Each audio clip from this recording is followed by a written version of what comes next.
Então vamos lá, pessoal, seguindo. Ó, o que a gente entendeu? Que a limitação ela é geral e abstrata, né? Estabelece normas gerais de restrição a todos que estejam na mesma situação. E que a servidão não. A servidão é um direito real, na coisa alheia, que incide sobre bens específicos, imóveis, sempre, e que colocam esses bens privados, imóveis, servientes à prestação de um determinado serviço público. Pessoal, a servidão é perpétua, mas ela pode ser desfeita. Primeiro, se não houver mais interesse público na utilização do bem, se o próprio bem desaparecer, ou se houver o que a gente chama de consolidação, que é o poder público adquirir o bem. Então, é possível a extinção da servidão pela ausência de interesse público. Então, uma situação de interesse público superveniente, eu não preciso mais de poste, não, agora passo fios sei lá, por debaixo da terra, cabos, sei lá como é que chama, aquele, fibra ótica por debaixo da terra. Então, não preciso mais de botar um poste no seu terreno.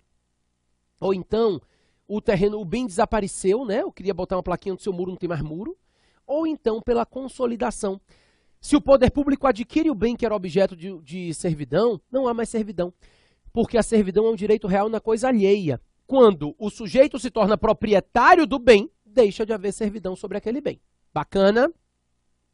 Só tem uma coisa importante para a gente conversar. Seu professor que trata de direitos reais, o Cristiano, né? O Cristiano chegou aqui, gente, o Cristiano, ele é um fanfarrão, ele é um louco. Ele disse para os meus alunos que eu gravo de terno, de paletó e bermuda. Não tem condição, né? Então, obviamente, vocês não considerem aquilo que é dito pelo Cristiano Chaves. O Cristiano, ele não é uma pessoa normal no que tange ao trato social, né? Ele é muito bom em direito civil, ele é fantástico, ele é um professor fantástico, mas no dia a dia ele é uma pessoa meio desparafusada, tá? Mas ele é bacana, ele é legal, ele só de vez em quando vê umas coisas que não existem, né? Claro, pelo amor de Deus, é um fanfarrão. Mas ó, voltando ao nosso raciocínio, o Cristiano lhe ensinou, sabe o quê? Direito de propriedade. Ele tem um caráter absoluto e o caráter exclusivo. O caráter absoluto do direito de propriedade é muito simples. O seu bem é utilizado da forma que você bem entender. Desde que você não cause danos a ninguém, você pode utilizar o seu bem da forma que melhor lhe aprouver, né? O caráter absoluto é o fato de que o proprietário do bem dá a esse bem a destinação que ele quiser. Isso é o caráter absoluto da propriedade. O proprietário utiliza o bem da forma que ele bem entender. Além disso, a propriedade tem um caráter exclusivo. O caráter exclusivo é a ideia de que quem usa o bem é o proprietário. Ou alguém atuando em nome dele, com autorização dele. O bem é utilizado pelo proprietário. E todo mundo tem que suportar essa utilização do bem só pelo proprietário, né? Ele é oponível erga omnes. Todos têm que respeitar o direito de propriedade, que é utilizado aquele bem pelo proprietário ou alguém atuando com autorização dele. Pois é, a servidão e a limitação, as intervenções restritivas, elas ora restringem o caráter absoluto, ora restringem o caráter exclusivo da propriedade. Raciocine comigo, não decore ainda, tá?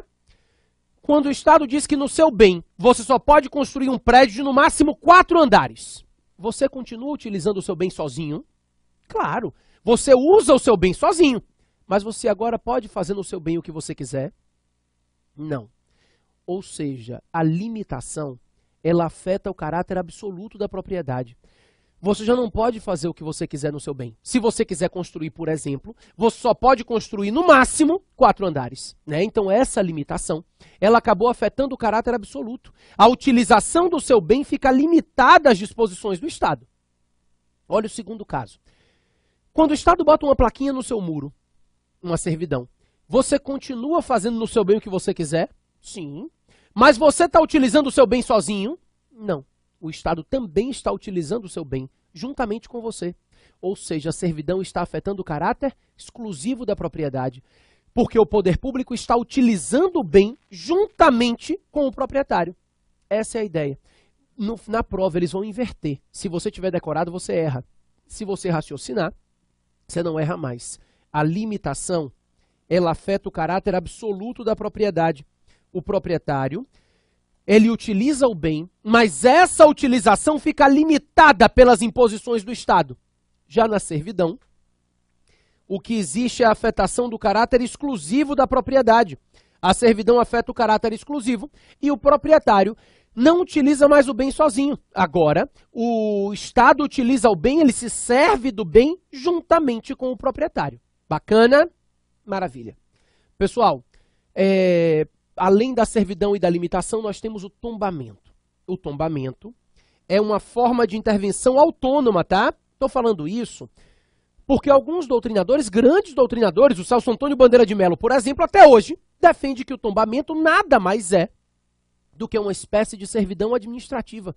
Então, de acordo com o Celso Antônio Bandeira de Mello, uma das espécies de servidão é o tombamento. A doutrina majoritária entende que o tombamento é uma intervenção restritiva autônoma. Não se confunde com a servidão, nem com a limitação. É uma outra espécie de intervenção na propriedade. O tombamento é uma espécie de intervenção que visa a proteção do meio ambiente. Inclusive, é matéria também estudada pelo direito ambiental, né? Porque no tombamento, o que se busca é a proteção do meio ambiente. Não o meio ambiente no aspecto natural. Não é o meio ambiente natural. É o meio ambiente histórico, artístico e cultural. A ideia do tombamento é de estabelecer restrições sobre um determinado bem como forma de proteção do patrimônio histórico, artístico e cultural de determinada sociedade. Isso, o bem, ele possui alguns aspectos de relevância histórica, artística, cultural, e para se evitar que o proprietário destrua esses aspectos presentes no bem, por meio do tombamento se estabelecem algumas restrições à utilização desse bem. Então o proprietário, ele estabelece algumas restrições à utilização do bem como forma de evitar que se destruam os aspectos históricos, artísticos e culturais que estão presentes nesse bem. Esse é o raciocínio. Então, quando eu falo de tombamento, eu estou falando de uma intervenção na propriedade que visa a proteção do patrimônio histórico, artístico e cultural. Então, se protege a história, a arte, a cultura de um povo por meio da imposição de restrições àquele bem. O tombamento, pessoal, ele pode incidir sobre bens móveis e ele pode incidir sobre bens imóveis. Então, isso já é uma coisa que difere ele da servidão, né?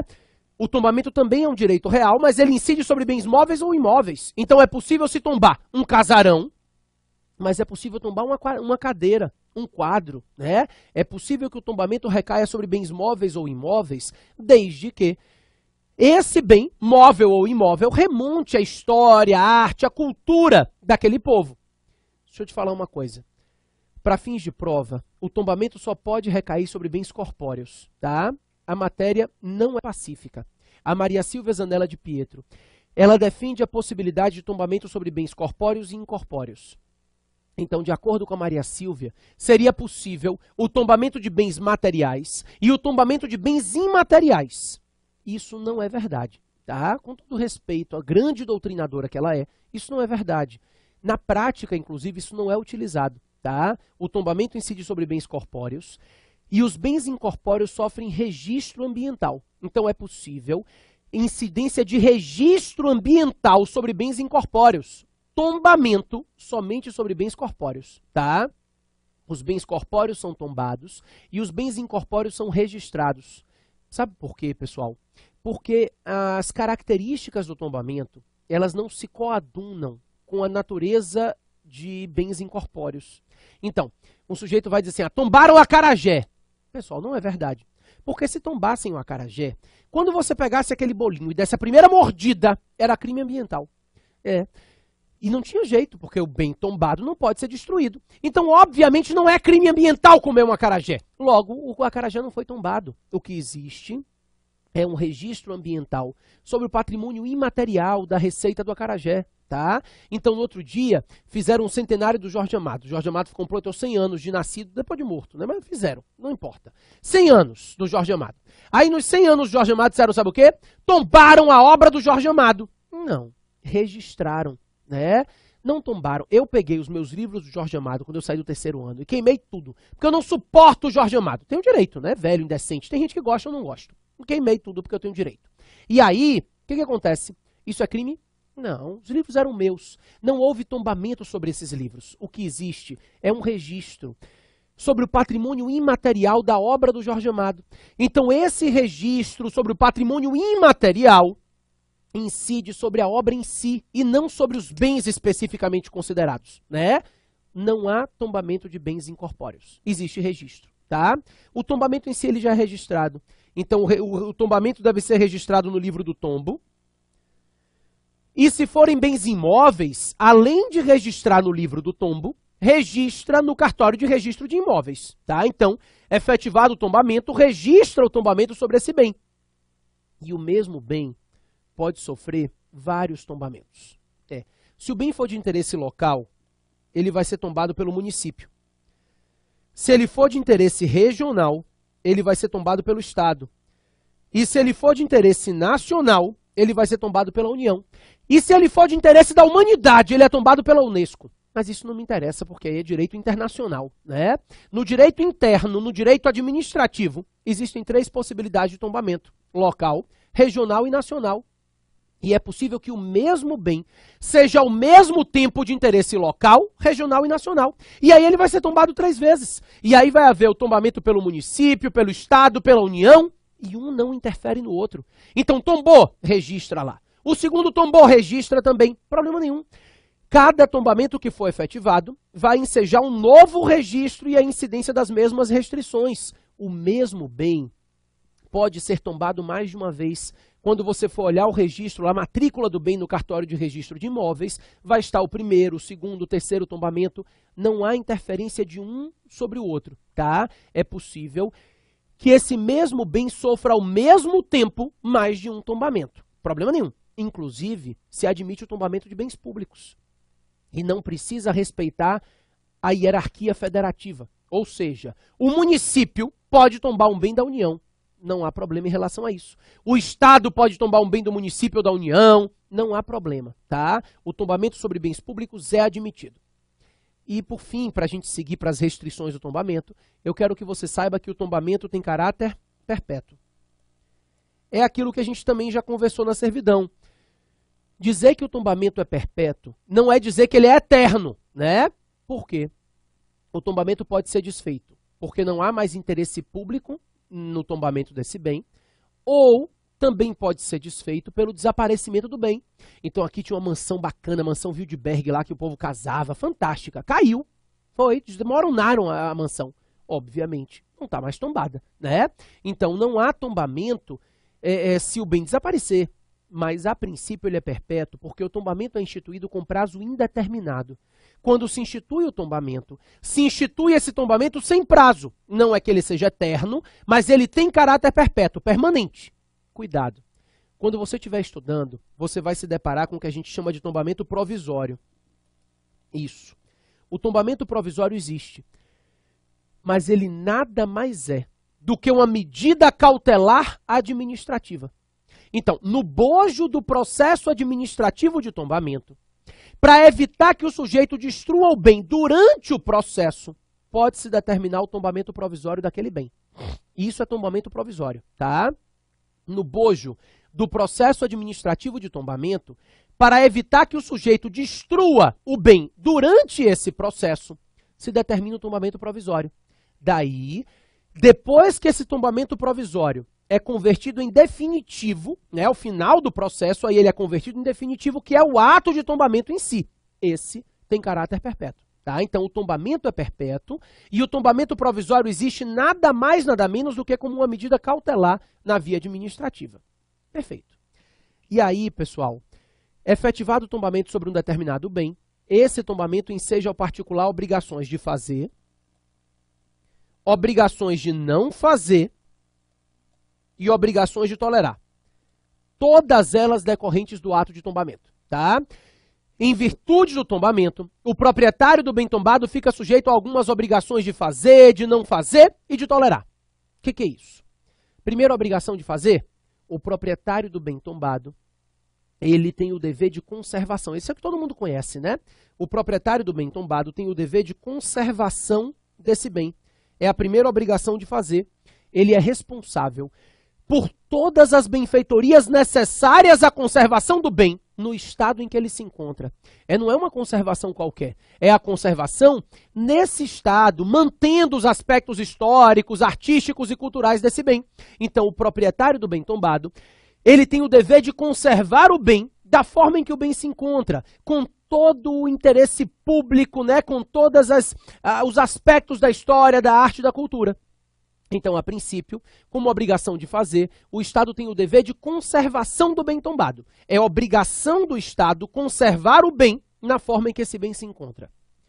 Se ele não tiver condições de fazer a conservação, ele justifica, e aí ele tem o dever de informar ao poder público a necessidade de conservação.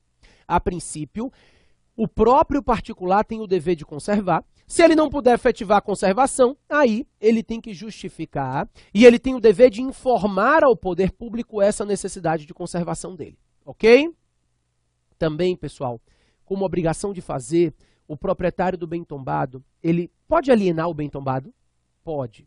Olha, ele pode alienar, ele pode hipotecar, empenhar. O tombamento, pessoal, não impede a incidência de penhor, hipoteca sobre bem tombado, tá? Não impede.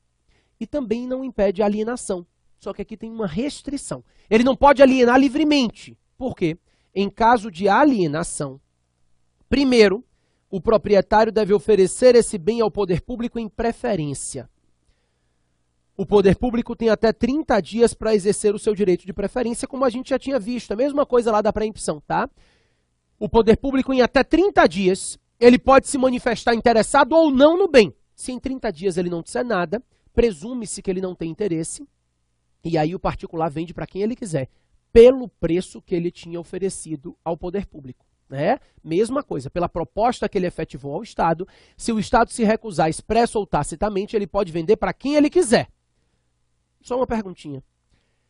E se o bem foi tombado pela União, o Estado e o município?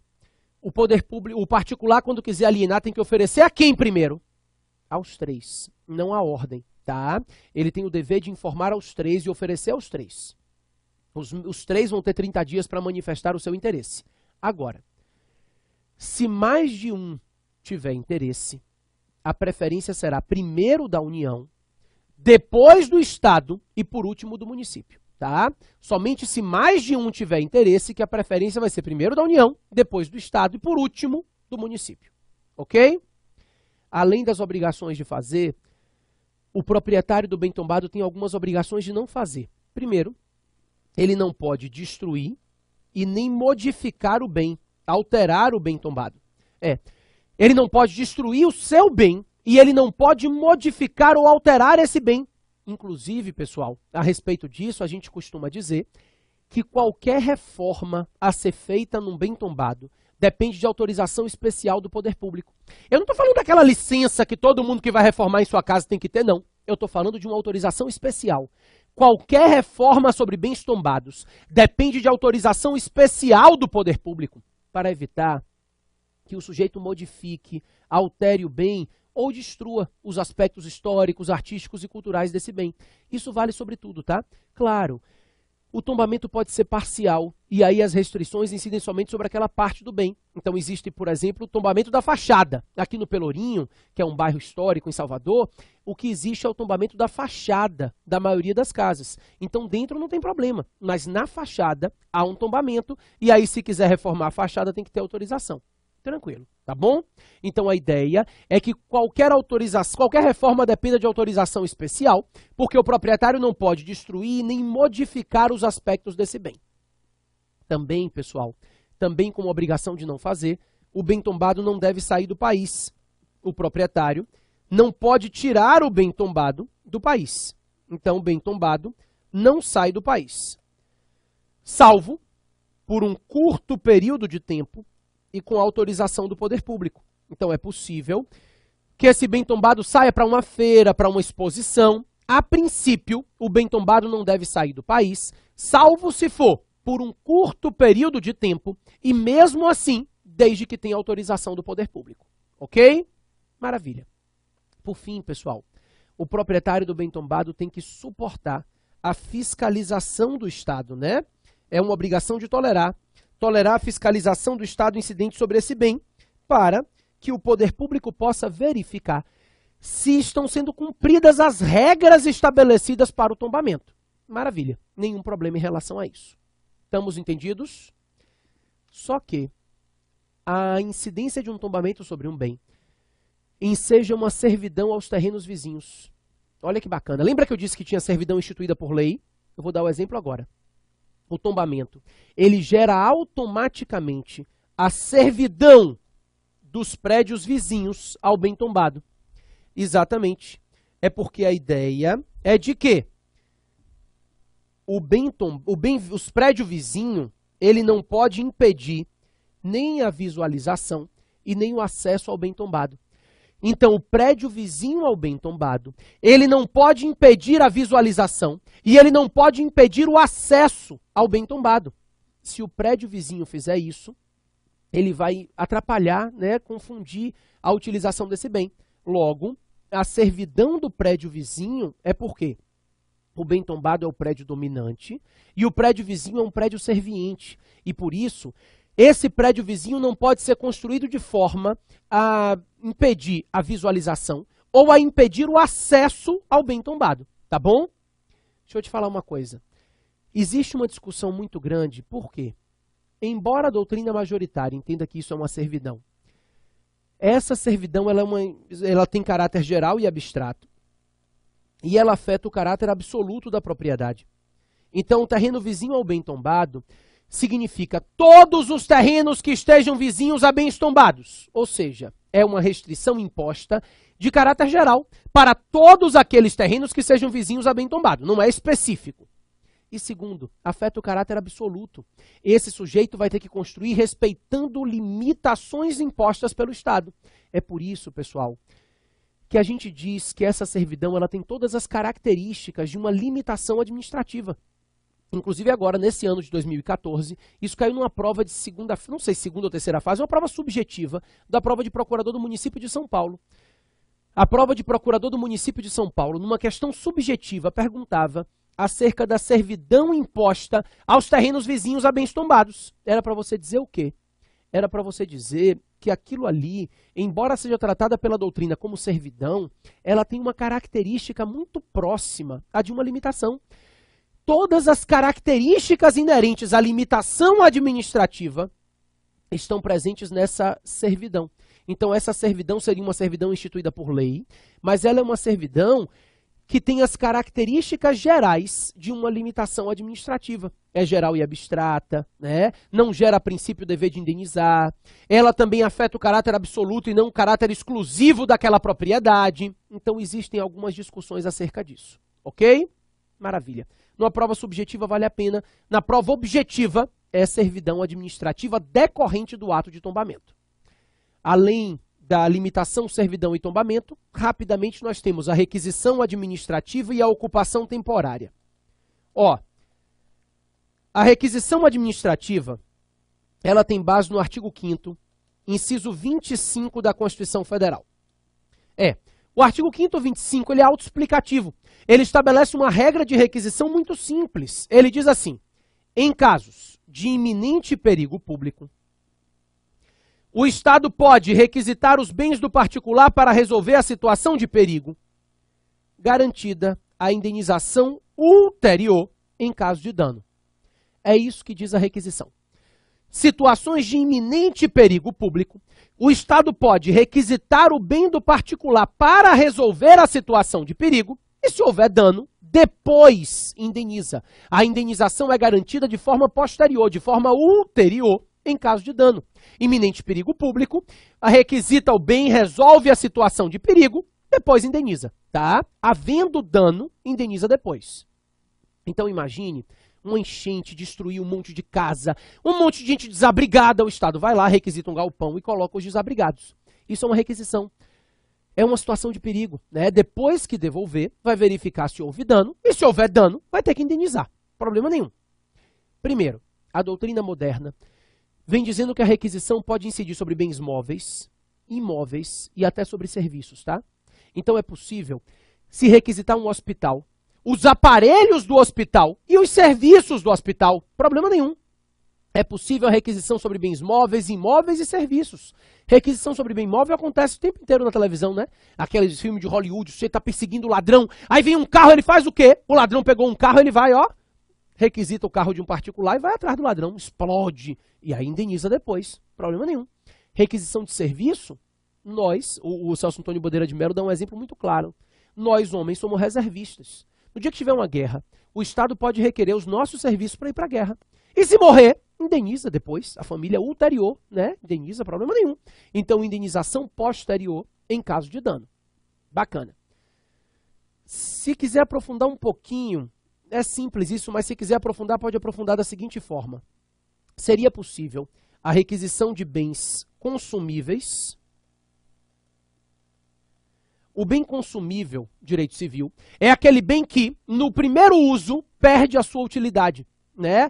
O bem consumível é isso. É aquele que perde a utilidade com o uso. Então, no momento em que eu requisito esse bem, eu já sei que quando eu usar, não me interessa devolver. Eu vou ter que só pagar o valor dele. E aí? Isso é uma requisição ou isso seria uma desapropriação, na verdade, né? Já que eu não tenho como devolver o bem, porque ele vai ter sido usado. Não tem problema. A doutrina diz que os bens consumíveis podem ser requisitados desde que eles sejam fungíveis. Então, se o Estado tiver como requisitar e depois devolver um outro bem exatamente igual, tá ok. Agora, se o bem for consumível e infungível, ou seja, o Estado não tiver como devolver um outro bem igual, isso não é uma requisição. Isso é uma desapropriação, porque o Estado está tomando o bem, sabendo que não tem como devolvê-lo e nem como devolver um igual. Ok? Então, por exemplo, eu posso requisitar as roupas de uma loja para garantir agasalho de pessoas. Mas eu não posso requisitar as roupas de um particular, porque essas são pessoalizadas, são infungíveis. Né? Isso não é requisição. Ok? Por fim, a ocupação temporária de bens. A ocupação temporária, pessoal, ela funciona como se fosse uma requisição administrativa, só que sem iminente perigo. O raciocínio é esse. Na prática, a gente tem um exemplo, o primeiro exemplo de ocupação temporária está no Decreto-Lei 3365. O Decreto-Lei 3365 de 41, aquele da desapropriação, ele diz que quando o Estado estiver executando uma obra, ele pode ocupar temporariamente o terreno vizinho para dar suporte à obra. Aí ele vai colocar o maquinário da obra, né? Isso é uma ocupação temporária. Você vê uma obra numa estrada, na margem da estrada ficam os tratores, aquilo é ocupação temporária de bens. É o Estado ocupando temporariamente a área vizinha a uma obra pública para dar suporte à obra. É temporário porque terminada a obra devolve. Se houver dano, indeniza, tá? Na prática, a ocupação temporária desses terrenos vizinhos a obras é a mais famosa, é a que vai cair na sua prova.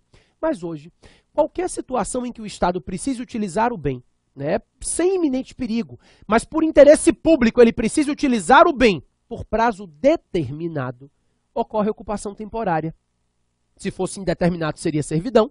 Quando é por prazo determinado, é uma ocupação temporária, pessoal. Então, no dia das eleições, eu preciso ocupar uma escola privada para fazer como zona eleitoral. Aquilo é uma ocupação temporária de bens. Sempre que houver dano, haverá indenização posterior, tá? Então, é a utilização de uma propriedade por tempo determinado com necessidade pública, utilidade pública. Então, a 8987, a 8666, o Decreto-Lei 3365 estabelecem hipóteses de ocupação temporária de bens. Existem alguns exemplos de ocupação temporária. Não se confunde com a requisição, porque aqui não há uma situação de iminente perigo, mas sim uma necessidade pública. O Estado vai utilizar aquele bem para garantir o interesse público. Ok? Pessoal, com isso a gente finaliza o curso da gente, né? 23 aulas de teoria, toda a matéria, a gente conseguiu conversar. Para vocês que vão fazer provas objetivas e subjetivas, né, em concursos públicos, eu queria indicar o nosso Carreira Jurídica, questões objetivas e subjetivas. Então, no site do SES, na parte de carreiras jurídicas, tem resolução de questões objetivas e subjetivas de carreira jurídica. Bem bacana, né, para a primeira e segunda fase de concursos. E qualquer coisa que vocês precisem, a gente vai se encontrando aqui. Eu dei minha página do Face, eu te indiquei o meu manual de direito administrativo, eu repito a indicação, você ainda complementa mais a matéria, embora a gente tenha tentado tratar de tudo que foi relevante aqui. Eu sempre vou colocando as atualizações no Face, né? Hoje eu fiz algumas atualizações, mas sempre vai surgindo coisa nova. Então a gente está sempre conversando aqui. O que vocês precisarem podem contar comigo. A gente vai se encontrando também nas retas finais de concursos que forem aparecendo, tá bom? E aí, eu espero que efetivamente eu tenha ajudado vocês a entender direito administrativo. Ok? Pessoal, até a próxima. A gente vai se encontrando.